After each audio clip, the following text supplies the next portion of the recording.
If you enjoy true stories with mystery, psychological suspense, and thought-provoking revelations, subscribe to the channel now. Because here, every week, we open doors that many people prefer to keep closed. And I also want to know something very important. Where are you watching from? Write the name of your city and country in the comments below.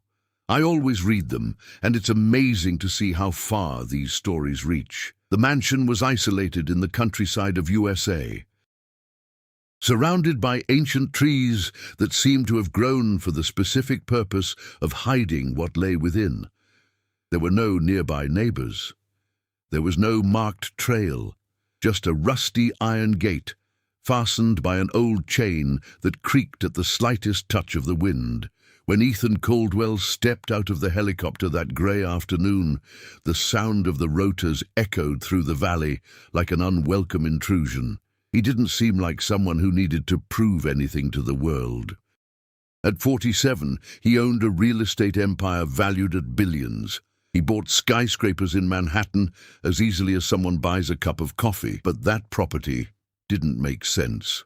It wasn't listed in any luxury catalogue. It didn't possess exceptional architectural value. It didn't have a sea view, nor exclusive access to anything that would justify its appeal. What drew attention was something else: its history. The house was built in the late 1920s. It had only had two officially registered owners. The second died inside. After that, it remained empty for almost 40 years. And there was a detail that no real estate agent liked to mention. The basement had been sealed since 1968. Ethan walked to the main entrance without hesitation. His shoes sank slightly into the damp earth. The wooden porch creaked under his weight, as if protesting the presence of someone who didn't belong there. He didn't believe in curses. He never got credit. His interest was practical. Rumors devalue properties. Mysteries create fear. Fear generates opportunity. He had bought that house for a fraction of the land's value.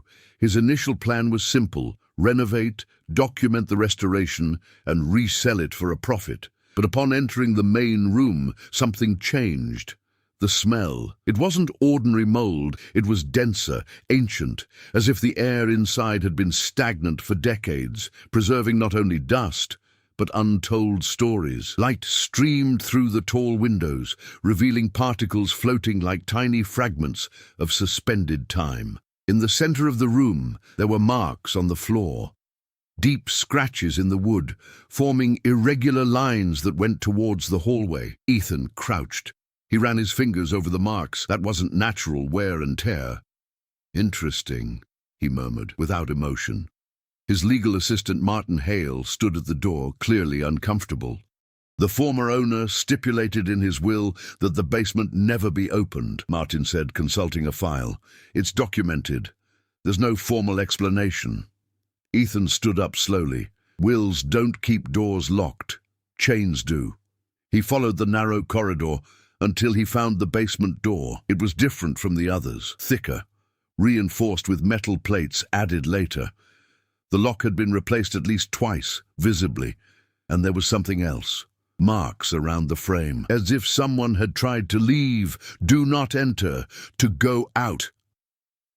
The silence there was heavy. Ethan brought his face closer to the door. He pressed the palm of his hand against the cold wood. There was no sound. No noise, no evidence of life. Still, an uneasy feeling ran down his spine, not fear, but something more rational, like when a seasoned investor notices a hidden detail in a multi-million-dollar contract. That wasn't superstition, it was an omission. "I want this door open until tomorrow," he said, turning to Martin. "Sir, perhaps we should investigate the history more thoroughly before—" "I've investigated enough already." That night, Ethan decided to sleep at the house, alone. He took only a small suitcase and a powerful flashlight. The electricity had not yet been restored. The house was plunged into darkness as soon as the helicopter departed. The wind picked up after midnight. The windows began to vibrate slightly. And then came the first sound, a dry impact coming from the lower floor. Ethan opened his eyes immediately. He sat on the makeshift bed in the old master bedroom. He remained motionless for a few seconds, analyzing. Another sound, lower, dragged. It didn't look like wood expanding in the cold, nor did it look like old plumbing. It looked like movement. He picked up the flashlight and went out into the hallway. Each step produced a faint echo. The air seemed colder than before. He stopped in front of the basement door. Silence. He bent down. He pressed his ear against the wood. Nothing. But as it moved away, the flashlight revealed something that hadn't been there hours before. Displaced dust, as if something had been pressed from the inside. Ethan did not back down. He was not a man to back down. He simply observed. He analyzed it. And for the first time since becoming a billionaire, he felt something that no amount of money could buy. Genuine uncertainty. The basement had been sealed for decades, but the house seemed to have awakened the moment he crossed the gate, and deep down, Ethan was beginning to suspect that he hadn't just bought a forgotten property. Perhaps he had acquired something that should never have been touched. The nearest town was almost 40 minutes away on a dirt road. It was called Ashford Hollow, small, old, the kind of town where everyone knows everyone else's business and where strangers are noticed even before they park their car. When Ethan showed up at the main cafe the next morning, the doorbell rang too loudly. Conversations ceased for calculated seconds. Eyes met. He was wearing the same dark coat as the night before. He didn't look tired. He didn't comment on the noise coming from the basement. He ordered black coffee, sugar-free. The owner of the establishment, Margaret Doyle, was over 60 years old and had a sharp memory for events that others preferred to forget. "You are the new owner of the house on the hill," he stated, without asking. Ethan confirmed with a slight nod. A man sitting at the counter, a retired sheriff according to the old badge attached to his keychain, turned discreetly. "That house never liked visitors," he remarked with disconcerting nonchalance. Ethan maintained his composure. "Houses neither like nor dislike each other. People, perhaps." Margaret served the coffee slowly. The previous owner said the same thing. Silence. His name was Harold Whitmore. He was a railroad industrialist in the 1950s. He moved to the property with his wife and young daughter. 2 years later, his wife was admitted to a psychiatric clinic in Boston. His daughter was sent to live with relatives. Harold remained alone. In 1968, employees found the house locked from the inside. Harold was dead in his office. Official cause, cardiac arrest, but there were details that were never included in the public reports. Ethan listened to everything without interrupting. He showed no emotion. He simply absorbed the information like someone assessing market risks. "And the basement?" he finally asked. Margaret hesitated. After his death, the police found the door reinforced from the inside. Chains, nails, metal plates, as if someone wanted to ensure it wouldn't be opened. "And they opened it," the former sheriff replied. "We tried.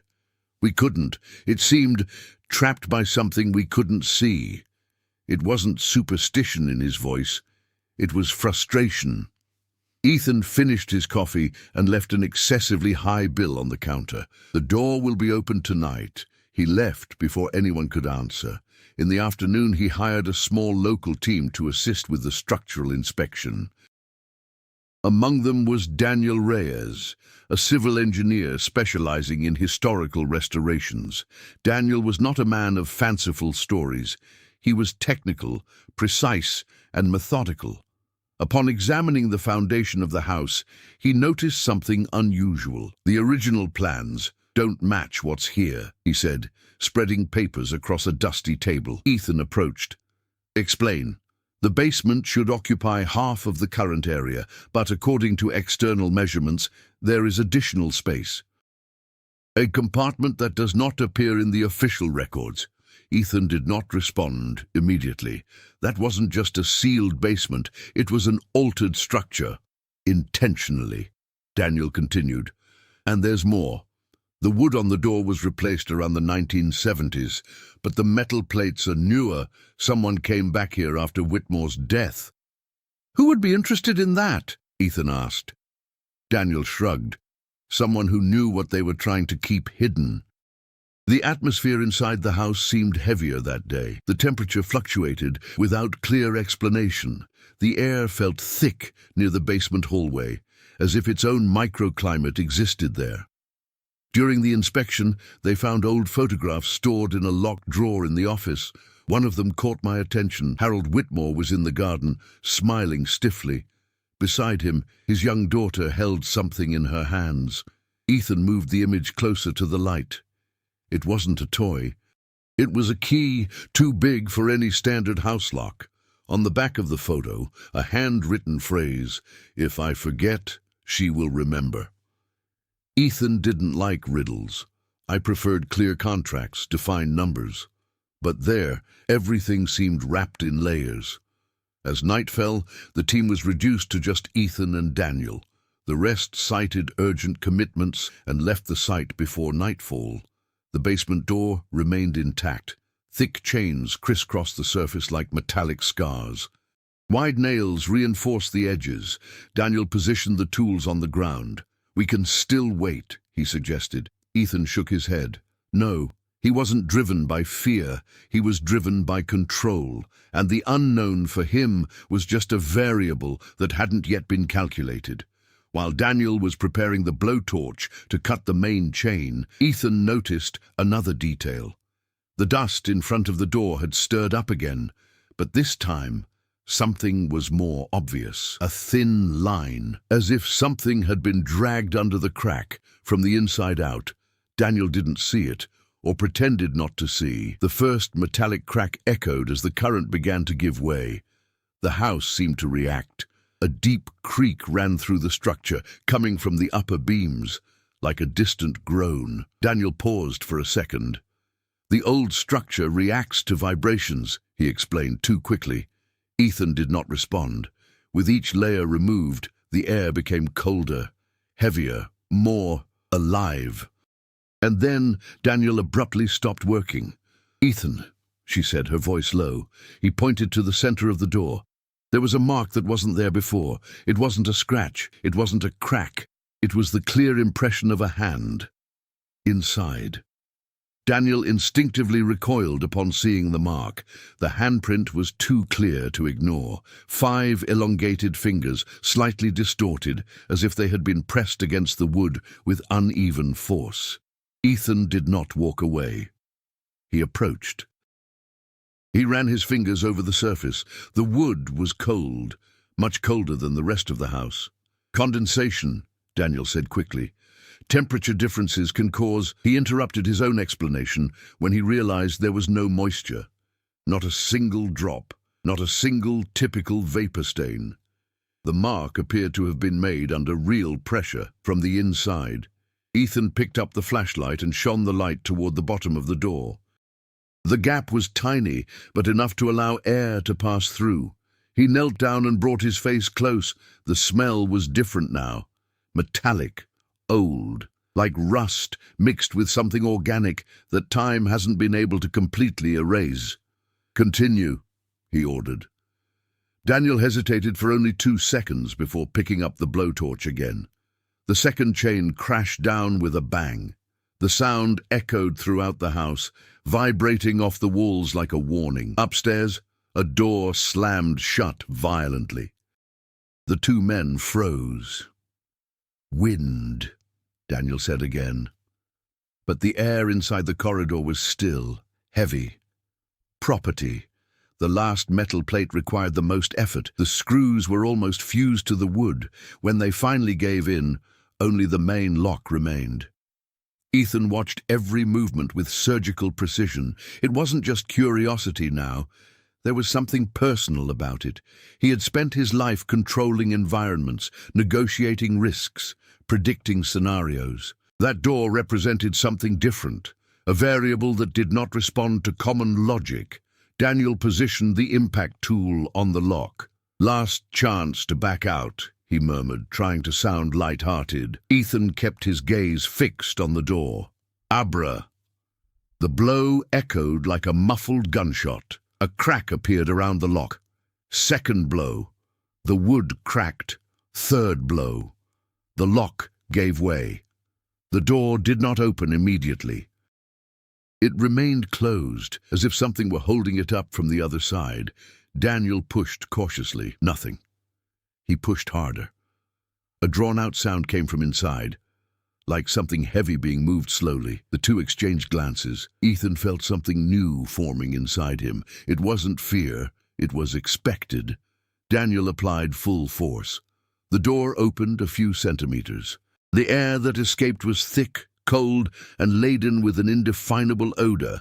It wasn't recent decomposition, but it wasn't just old mold either. It was stagnation, compressed decades.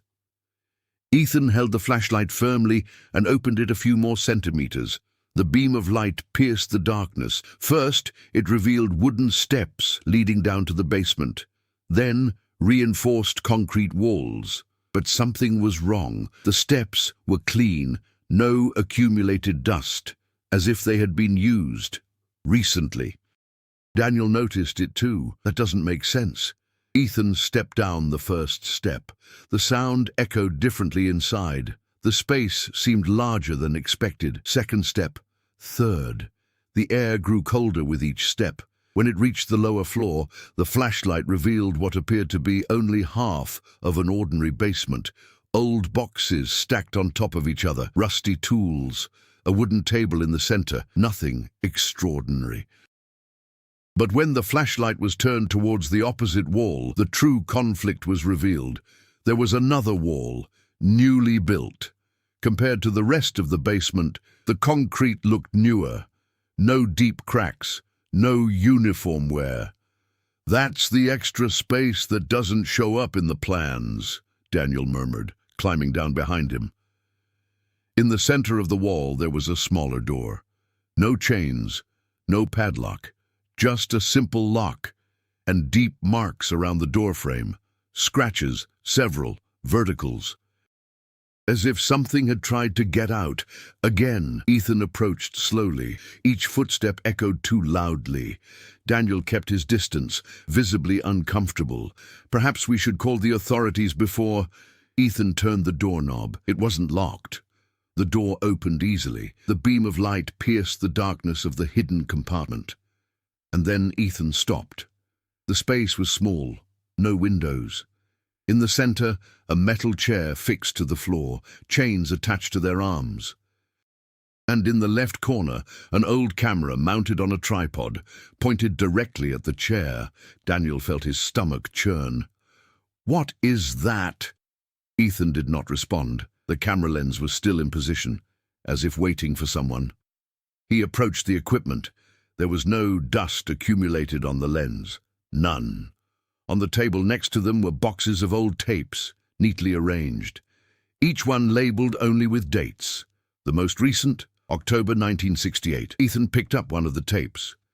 His name wasn't there. But something about the organization indicated a method, planning, control. He turned slowly to Daniel. Whitmore wasn't trying to keep anything bottled up. Daniel swallowed hard. "What do you mean?" Ethan looked again at the chair fixed to the floor. The chains weren't rusty like the rest of the hold. They were preserved. He was trying to keep someone out. At the exact moment he uttered those words, a sound echoed above them. Steps, clearly audible.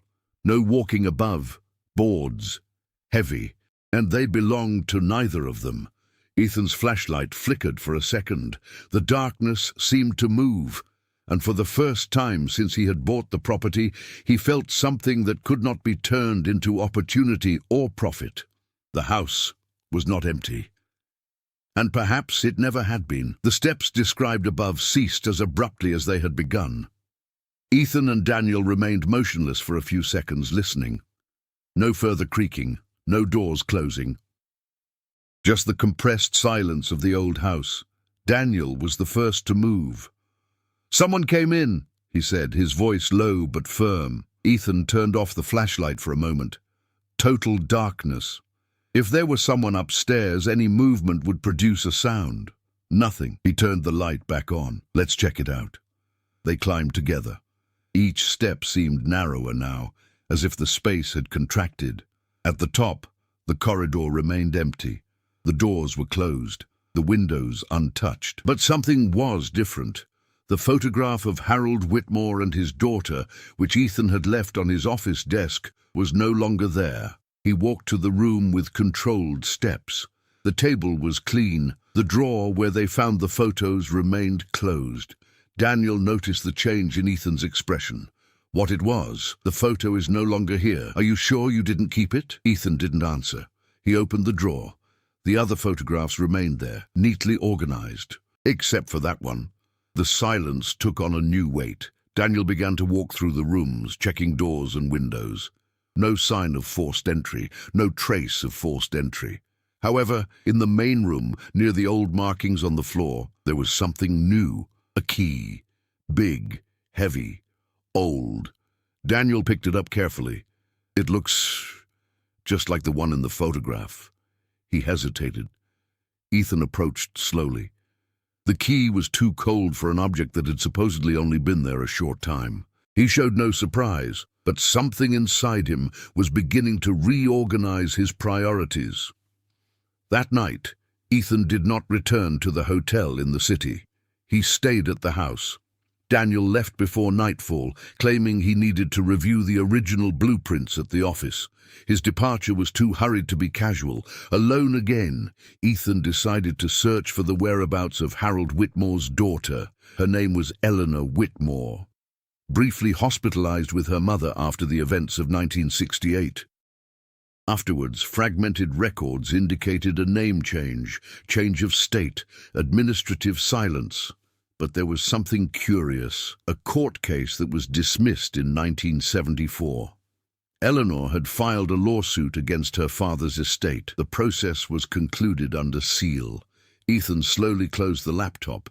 If Harold was recording something in that hidden compartment, Eleanor knew, or participated. The key in his hand seemed to pulse with hidden meaning. The next day, Daniel returned a changed man. More tense, he brought with him copies of old documents from the city hall. The house underwent a structural inspection in 1972, he explained. Officially, to assess damage caused by water infiltration. Officially, Ethan repeated. Daniel took a deep breath. The team that came here reported noises coming from the basement during the inspection. 2 employees requested leave a few days later. One of them was hospitalized due to a nervous breakdown. Ethan kept his gaze fixed on him. Why didn't you mention this yesterday? Daniel looked away for a second. Because I didn't want it to become something irrational. The tension between the two began to take on another layer. Daniel was not just a hired engineer. There was something personal there. Have you been here before? Ethan asked directly. Daniel took a second longer than he should have to answer. No, but the subsequent silence revealed more than the words. Late in the afternoon, Ethan received an unexpected call. The bank responsible for brokering the purchase reported that there was an additional clause in the original property contract, a clause that was overlooked in the digital files. If any underground structural part were modified, the property could be claimed by a private trust linked to the former Whitmore estate. Ethan slowly hung up. That was no coincidence. Someone was still monitoring that house, someone who knew that the basement had been opened. He walked down the hallway and noticed the now wide-open door. If he didn't resolve what was happening down there quickly, he could lose legal control of the property. For the first time, there was real urgency, not just curiosity, not just a mystery. Financial control was at risk. Upon returning to the hidden compartment, Ethan examined the tapes carefully. One of them was out of order. It did not follow the chronological sequence. Date: October 31st, 1968. Last entry recorded. He took the tape to the old playback device he had found in the office, surprisingly functional after a minor electrical adjustment. The image appeared grainy on the laptop screen, the empty chair, the fixed angle. Seconds of static. Then Harold Whitmore appeared, visibly thinner, deep-set eyes. He sat down in front of the camera, but not in the chair fixed to the floor. He sat on the floor, leaning against the wall, and he said, "If anyone is watching this, it means I've failed." The recording was shaky. Harold looked directly into the lens. "It's not the basement that needs to be locked, it's me." The tape cut abruptly. Daniel was behind Ethan when the recording ended. "That proves nothing," he said too quickly. But Ethan realized something else. In the recording behind Harold, on the opposite wall, there was a door, a third door, which no longer existed in the current compartment. They ran down. They lit up the wall behind the chair. Nothing but concrete. But upon touching the surface, Ethan felt a slight difference in texture in a specific area, as if something had been shut down there, sealed. The narrative pressure now condensed into a single question. What was Harold trying to arrest? And who, or what, removed the third door? The instant Ethan pressed his palm against the wall, the sound returned. Not upstairs, not behind them, but inside the wall itself. A muffled impact, like someone hitting something from the inside. The impact inside the wall wasn't high, but it was unmistakable. A hollow sound, controlled, irregular rhythm. 3 short beats, pause, 2 longer ones. Daniel took a step back. That's not possible. Ethan kept his hand pressed against the concrete. The banging stopped. Absolute silence. So, again. This time stronger. The sound vibrated through the palm of his hand. It wasn't the structure collapsing. It wasn't plumbing. That was the answer. He slowly withdrew his hand.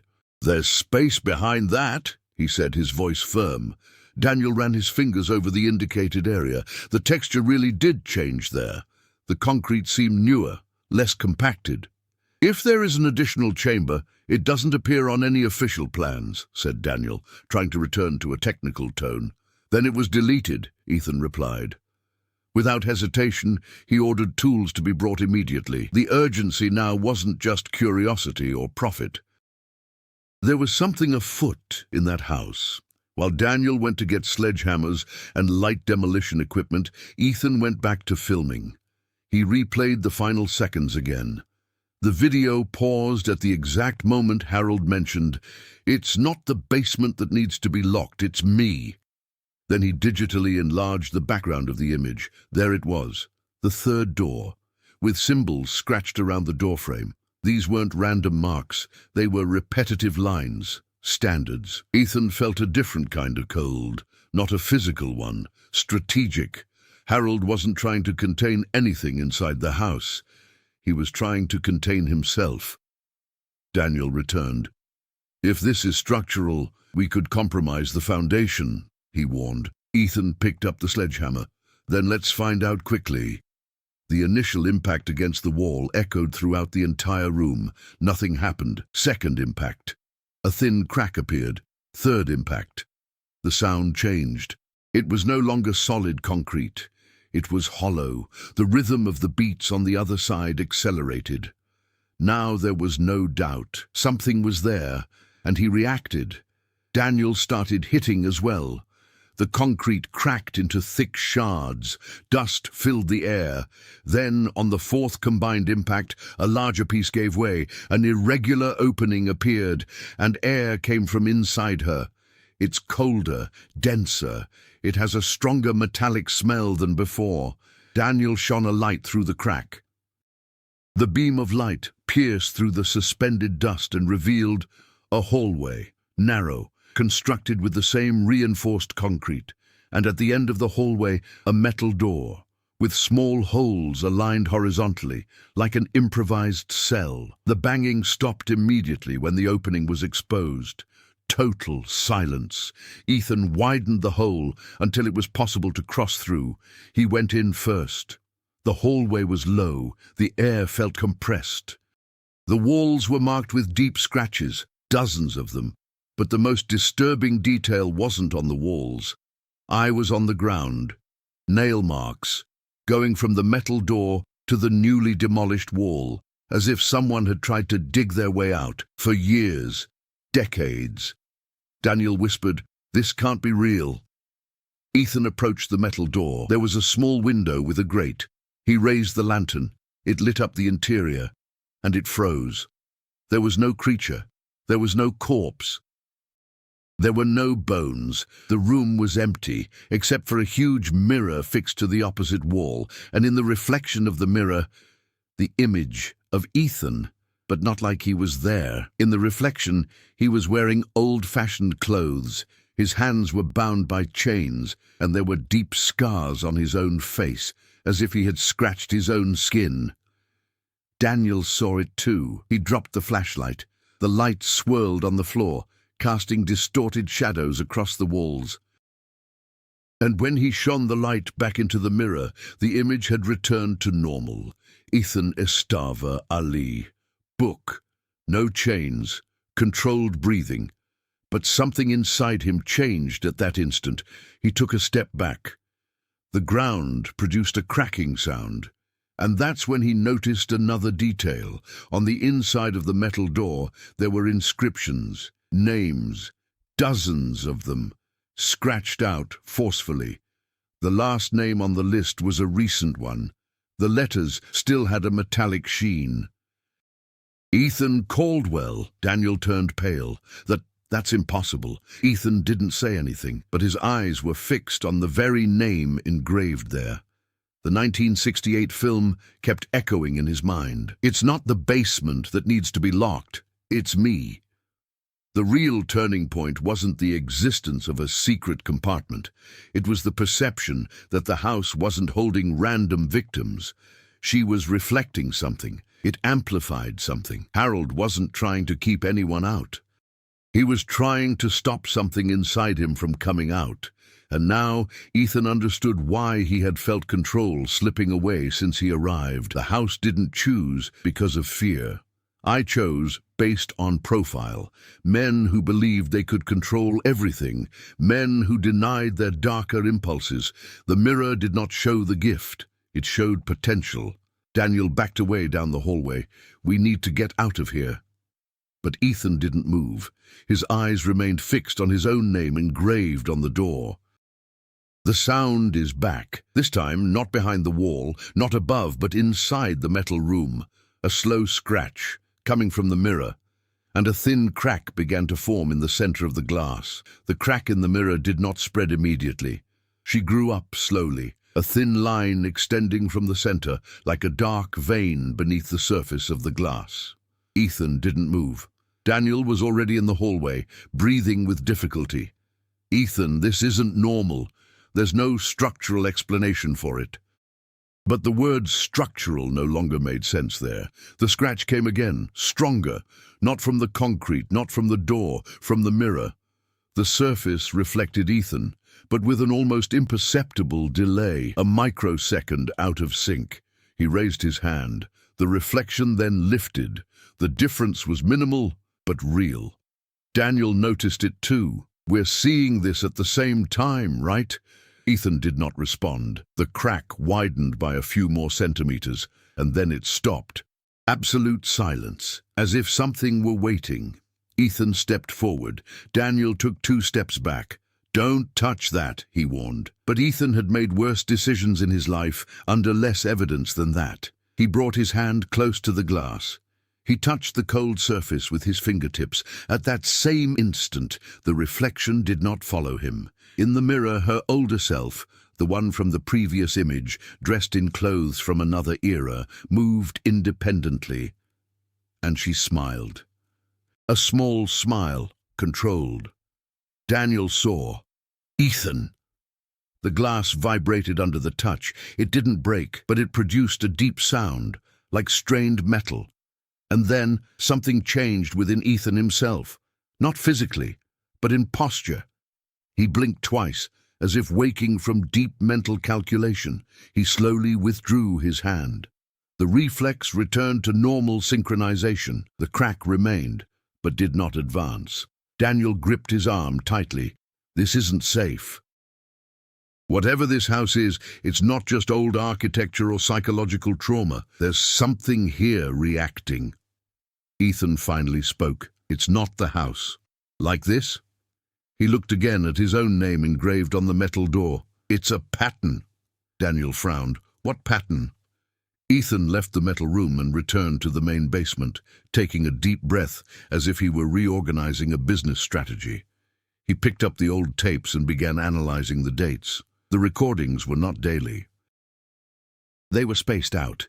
Each date coincided with the previous owner's financial records, major acquisitions, aggressive mergers, decisions that ruined competitors. Daniel realized where he wanted to go. "Do you think this is related to his behavior?" "I don't think so," Ethan replied coldly. "I'm almost certain." Harold Whitmore was known for his ruthless business practices, lawsuits for monopoly, forced bankruptcies of smaller rivals, decisions that economically devastated families. Ethan recognized the profile because he himself had already done the same, not illegally, but brutally efficient. The metal room was not a traditional physical prison, it was a catalyst. The house seemed to react to certain personality types, men with excessive control, limitless ambition, capacity to suppress guilt. Daniel started pacing back and forth. "That's absurd. Are you suggesting that the place manifests someone's darkest side?" Ethan remained silent for a few seconds. Then he replied, "I suggest that he amplifies what already exists." Upstairs, a loud bang echoed.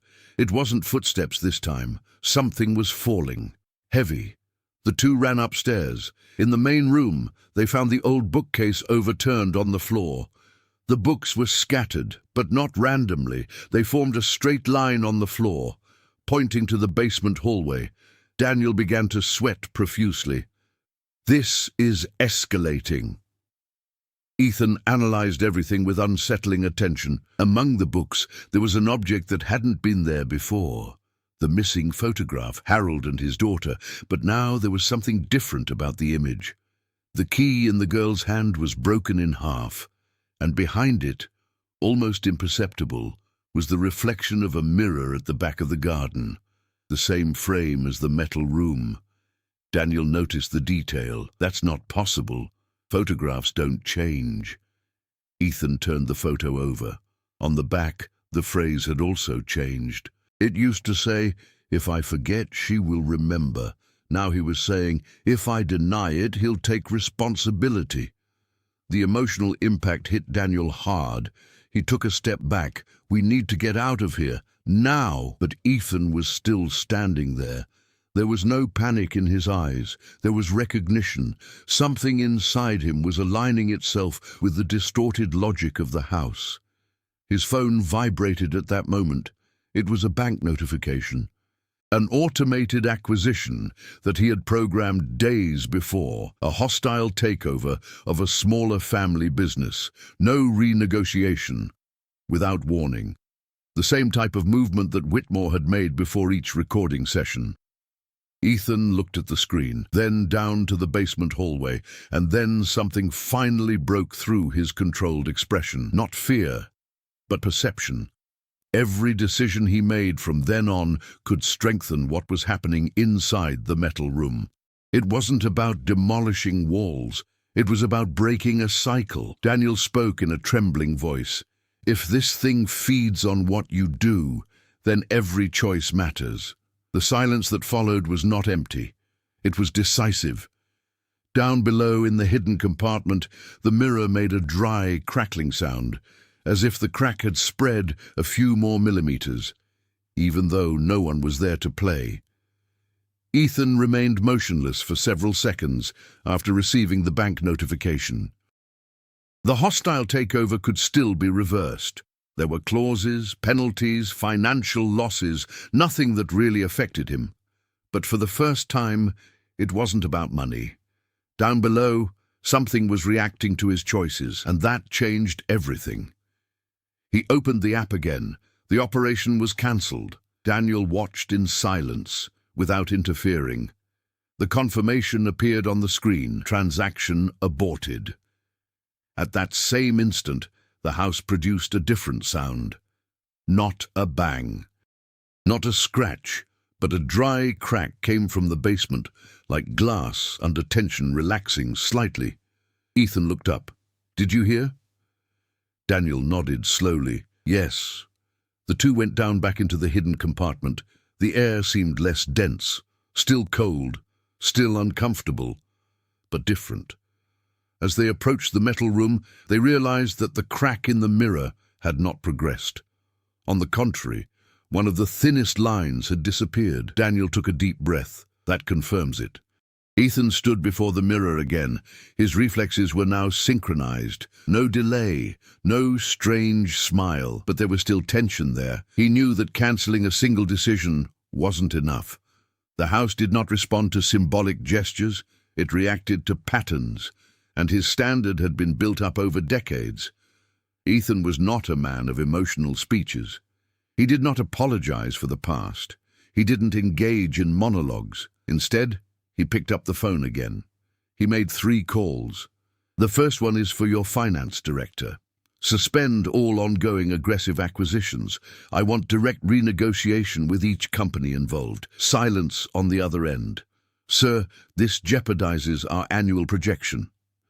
Do. He hung up. The second call was longer.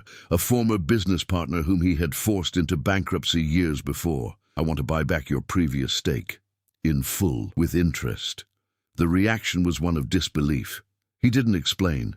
He only made the formal offer. The third call was the most difficult, for the family foundation, which he primarily used as a marketing strategy. Starting today, 40% of net profits will be directed to permanent community programs. No advertising, real structure. Daniel watched every move. Do you really believe that's enough? Ethan replied without taking his eyes off the mirror. I don't know. But as he spoke, the mirror produced another sound. A small shard fell from the bottom of the frame, not outside, but inside, as if something on the other side was losing strength. The transformation, however, did not come without resistance. Late in the afternoon, the board of directors of Ethan's company demanded an emergency video conference meeting. The pressure was immediate. Investors questioned the abrupt changes. Stocks began to fluctuate. He could reverse everything with a single public justification. To say that it was a misunderstanding, regain traditional control. To conclude what was happening in the house as an isolated episode of stress. While he was debating with the council, a sound echoed from the floor below, a stronger impact than the previous ones. Daniel ran downstairs. Ethan ended the meeting with just one sentence. The company will remain profitable, but not at the cost of the calculated destruction of others. He hung up. When he reached the hidden compartment, he found Daniel standing in front of the metal door. You need to see this. Inside the room, the chains attached to the chair were rusting rapidly, right before their eyes. It was as if decades were passing by in seconds. The mirror now reflected Ethan with a different expression, no longer aggressive, but tired, human. He realized something essential at that moment. The house didn't demand perfection. It required a break from the cycle. But there was one last obstacle. On the inside of the metal door, the engraved names began to slowly disappear, one by one. Except the last one, Ethan Caldwell, still intact. Daniel swallowed hard. It looks like you're still on the list. Ethan took a deep breath. I knew that external changes wouldn't be enough. There was something deeper, something that didn't involve money. He went back to the old photograph. Eleanor Whitmore watched, holding the key. The girl in the picture didn't seem scared. He seemed conscious, as if he understood something that his father couldn't accept. Perhaps Harold had tried to redeem himself too late. Perhaps he had denied his own dark side until the very end. Ethan couldn't make the same mistake. He picked up the old key that had been found in the room. He went down to the metal door. There was a small opening below the doorknob that they hadn't noticed before, a perfect fit. The key trembled slightly in his hand. Daniel spoke, almost whispering, "If we open this, we don't know what will happen." Ethan responded with unprecedented calm. "If I don't open it, I know exactly what happens." He inserted the key. It turned slowly. The internal mechanism produced a deep click, heavy, definitive. And for the first time since they arrived at the house, there was no resistance. The metal door began to open inward, without revealing the creature, revealing no shadow, but total darkness and a single sound coming from inside. Breathing, identical to Ethan's. The metal door opened completely. The darkness beyond her didn't seem natural. It wasn't just an absence of light, it was depth, as if the inner space were larger than the physical dimensions allowed. Breathing continued, rhythmic, calm, identical to Ethan's. Daniel remained behind, unable to take another step. Don't go alone. But Ethan already understood that that part wasn't a collective one. He grabbed the flashlight and stepped through the doorway. The light did not reach the bottom. The beam seemed to be absorbed a few meters ahead, as if the air itself were too dense to allow complete visibility. The floor was the same concrete, but without any marks, no scratches, without a trace. Too clean. His breathing stopped the exact moment he was fully inside. Absolute silence. Behind him, Daniel watched from the entrance, too afraid to cross. "Ethan?" No immediate response. Then something changed in the environment. It wasn't sound. It was pressure. It was as if the air had become heavier in the lungs. Ethan realized that space reacted not to words, but to intentions. He considered regaining complete control of the situation. He considered destroying the compartment, to blow up the entire foundation and shut it down once and for all. At that same instant, the mirror behind him, now visible through the open door, cracked violently. A new crack has appeared. Long, deep. He interrupted his train of thought. He breathed. The focus has changed. It wasn't about dominating. It was about facing off. "I know what you are," he said without raising his voice. The echo did not return, but something moved in the darkness. Not like a creature walking, but as density reorganizes itself. Eleanor's subplot came back to his mind. He had located an old address linked to her that afternoon. A residential record a few kilometers away, active until a few years ago. If Eleanor had learned to deal with it, perhaps she would have discovered how to close the cycle. Perhaps the key wasn't just metallic, perhaps it was behavioral. Behind him, Daniel did something unexpected. He entered the compartment, with difficulty, but he got in. You can't carry that by yourself. His presence slightly altered the atmosphere. The pressure decreased by an almost imperceptible degree. Ethan understood something crucial at that moment. Isolation strengthened the phenomenon. The house was reacting to men who operated alone, isolated, convinced that they didn't need anyone. Harold died alone.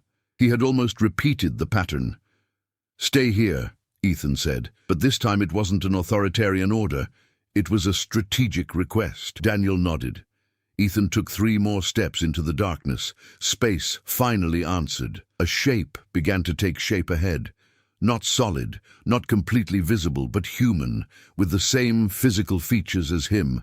The reflected version. The one who smiled in the mirror. She wasn't making any progress. I was just watching. Ethan felt the most dangerous temptation yet. To deny that that part belonged to him. To say it was the house's fault. Regarding architecture, to trauma to Whitmore, but he had already learned. Denial strengthened. Recognition was weakening. He took a deep breath. "You're not something that came from the outside," he stated firmly.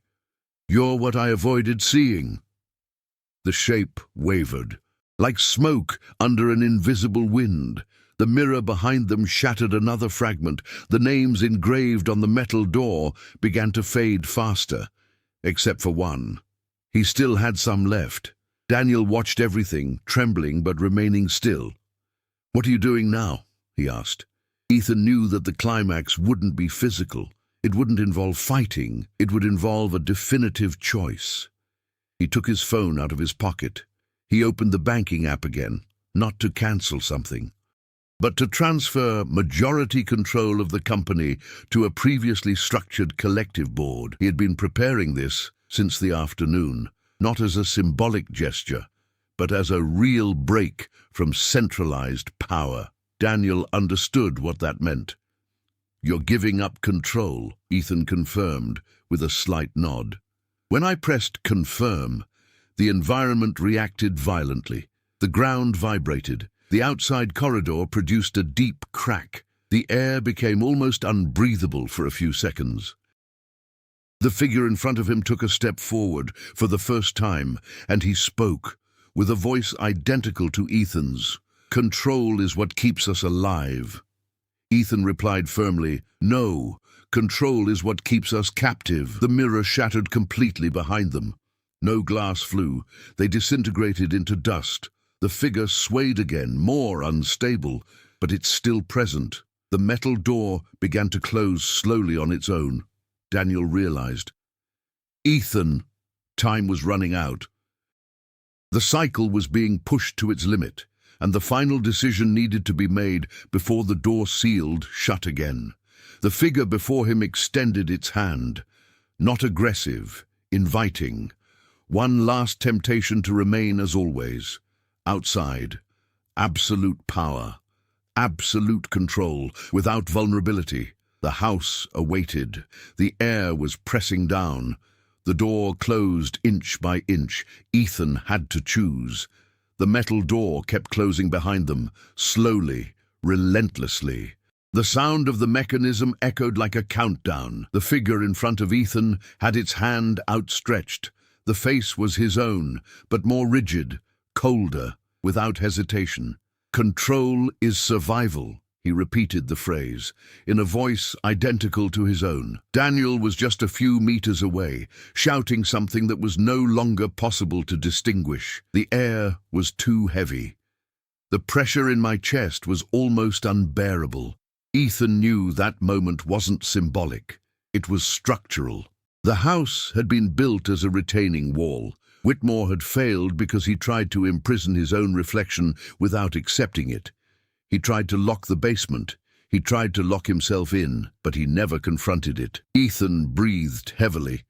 He looked directly at the figure, not angrily, not afraid, but with recognition.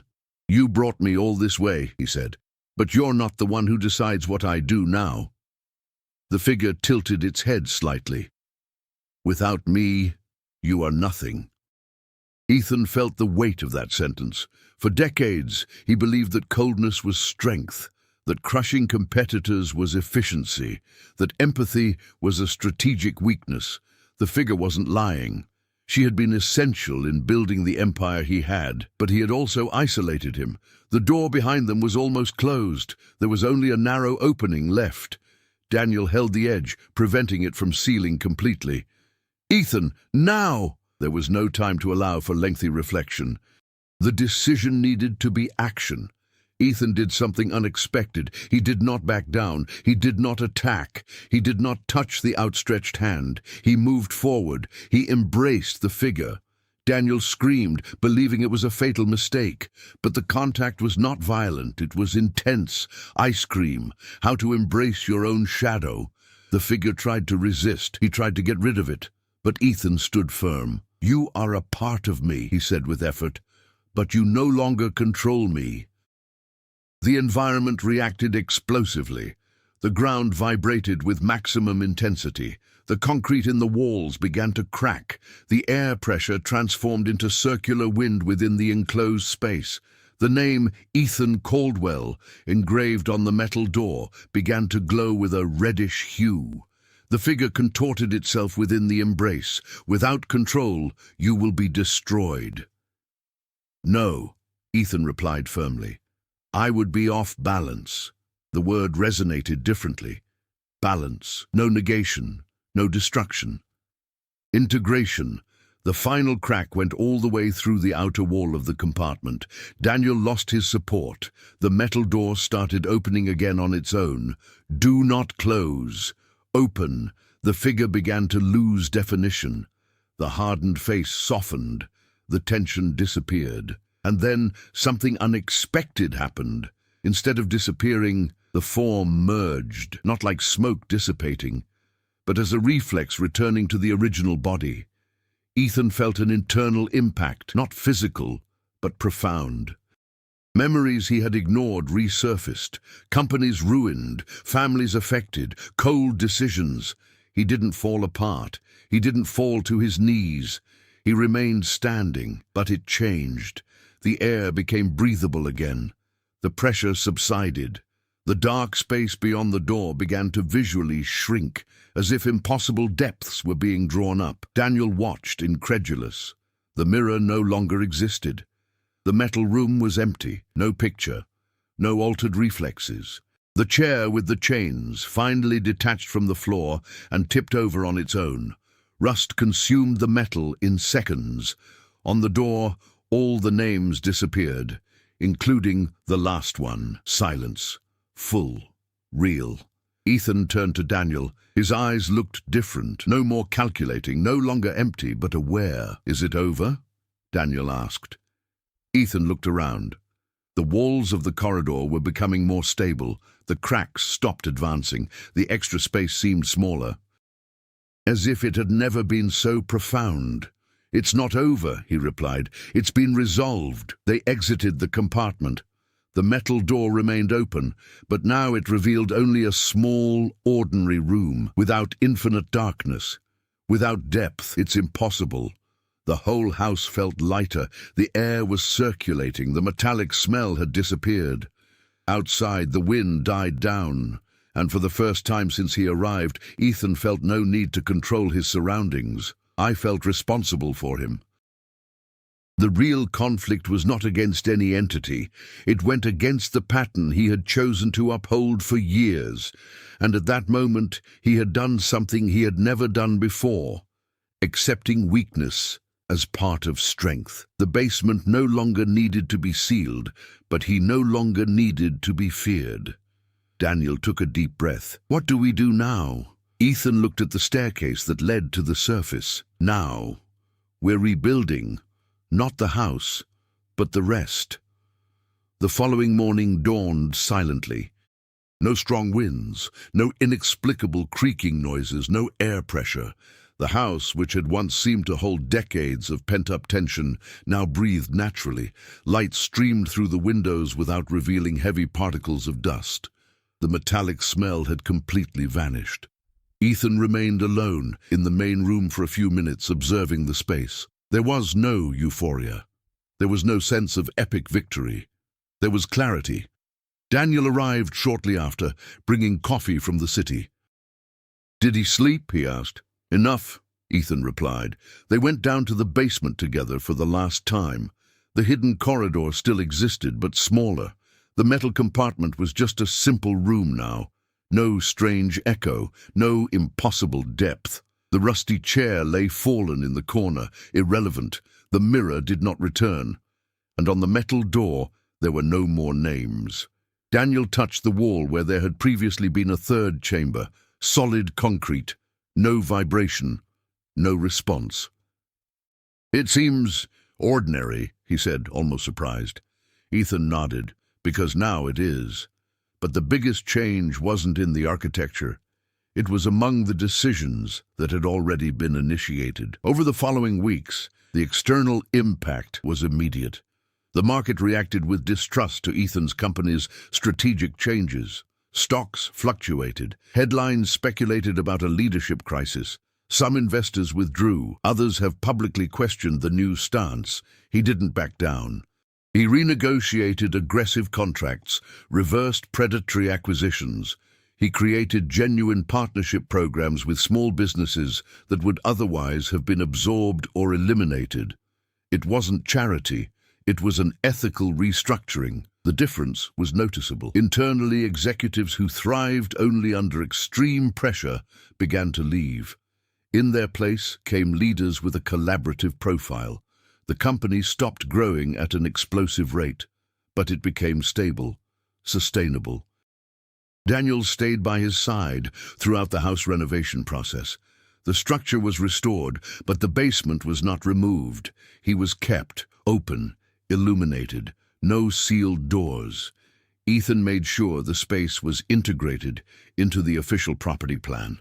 Documented, registered, transparent, nothing could be more hidden. During one of the final renovations, they found something curious inside an old office wall, a sealed envelope, dated 1969, addressed to Eleanor Whitmore.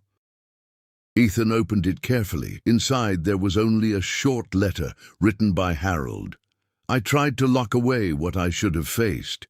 If you ever read this, know that the mistake wasn't having shadows. It was pretending they didn't exist." Ethan slowly closed the letter. He did not try to locate Eleanor again. He understood that that part of the story didn't require a physical encounter. She had already learned what her father had failed to. Months later, when the renovation was complete, Ethan returned to the house alone for the last time before putting it up for sale. He walked down to the basement. He turned on the lights. He remained in the old metal compartment for a few minutes. There were no sounds, there were no cracks, there were no distorted reflections, just the ordinary reflection on the phone screen when he raised it. Imperfect. Human. Enough. He climbed the stairs calmly. On his way out, he didn't lock the gate with chains. He installed a simple system, functional, no exaggeration. The property was sold months later, not as a mysterious mansion, but as a restored historic residence, without mentioning what had happened there. Some stories don't need publicity, they need to learn. In the business world, Ethan came to be seen as unpredictable. Some considered him weaker, others more dangerous, because now he was acting consciously. He didn't lose a fortune. It hasn't lost its relevance, but he lost something he once believed was indispensable, the need to control everything. And interestingly, it was this loss that made him whole. 2 years have passed. The former Whitmore property no longer carried rumors. Renovated, sold, and inhabited by a new family, it had become just another historic house among so many others. No menacing gates, no whispered stories, no cramped shadows in the hallways. Ethan never went back there. But sometimes I thought of the house, not as a physical place, but as a landmark, a breaking point. Your company was no longer the same. It wasn't growing at an aggressive pace. It wasn't buying competitors to crush them. It wasn't operating under constant psychological pressure. Profits stabilized. Curiously, its reputation grew. Articles began to appear describing the shift in corporate philosophy. Some called it maturation, others with a long-term strategy. Only Daniel knew that it hadn't been a financial calculation. It had been out of necessity. One night, Ethan was alone in his new office. Modern, minimalist, transparent. Glass walls, nothing hidden. He was reviewing reports when something caught his attention. It wasn't a sound, it wasn't a flashing light. It was her own breathing, heavy, too rhythmic. He closed his eyes for a second, waiting. Nothing happened. No invisible cracks, no metallic echo, just normal silence. And then he understood something simple. The shadows had not disappeared from the world. They had lost control of him. The real change wasn't architectural, nor was it business-related. Outside, inside. A few weeks later, he received an envelope in the mail. The sender was unidentified. Inside, just an old photograph, Whitmore Mansion in 1968. And on the balcony, Harold Whitmore, next to Eleanor, still a child. On the back, a phrase written in slightly smudged ink. Some houses are built with concrete, others with decisions. Ethan didn't try to find out who had sent it. It wasn't necessary. He kept the photograph in the bottom drawer of the desk, not hidden, just preserved. That night, as he left the office, he noticed something different in his own reflection in the glass. There was no distortion. There was no overlapping shadow. He was the only one. Imperfect, conscious, responsible. The world remained competitive. The decisions still carried weight, but now he understood the cost of ignoring the cracks before they become abysses. And perhaps that was the true legacy left by the house. Not fear, not the mystery, but the awareness that every structure, physical or moral, needs constant maintenance, because what is ignored does not disappear. Just wait. And Ethan Whitmore had finally learned not to leave anything waiting in the shadows. Some stories seem to be about old houses, about hidden corridors, regarding metal doors and names engraved where no one should be, but ultimately, it was never just about a mansion. It was about choices. The Whitmore house wasn't haunted by traditional ghosts. She was haunted by decisions she hadn't faced. Harold tried to encase his flaws behind concrete. He tried to seal his guilt with steel. He tried to hide the consequences within a closed space. But physical structures cannot contain what is born within us. Ethan spent his life believing that control was strength. They believed that dominating markets, people, and results was the only way to win, until you discover that absolute control is just another form of fear.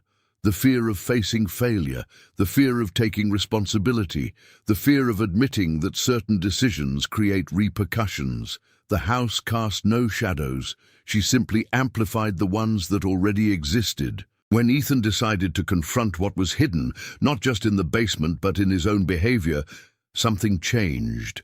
There was no supernatural explosion, no entity was revealed. There was something even rarer, conscience. And awareness transforms more than any inexplicable phenomenon. The basement was opened, the hidden space was integrated, the structure was registered, nothing more sealed, nothing else omitted, because the real danger was never the hidden corridor. It was pretending he didn't exist.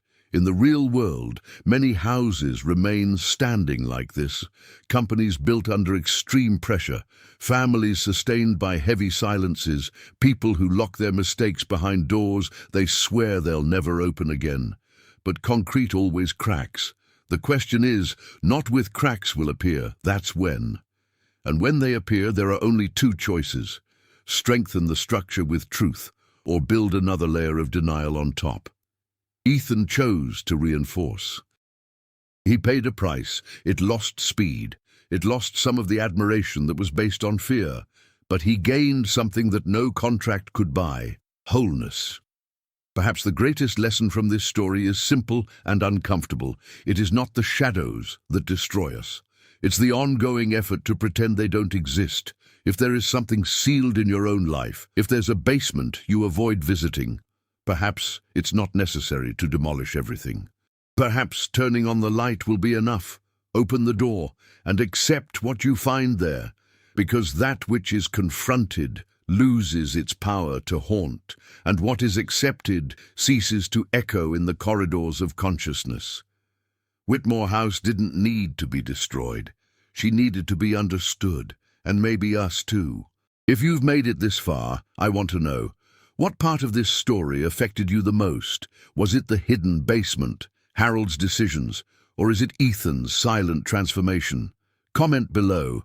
If stories like this one, which blend mystery, psychology, and profound reflections, capture your attention from beginning to end, subscribe to the channel, because every week there's a new door to open, and not all of them lead to what we expect, but they almost always reveal what we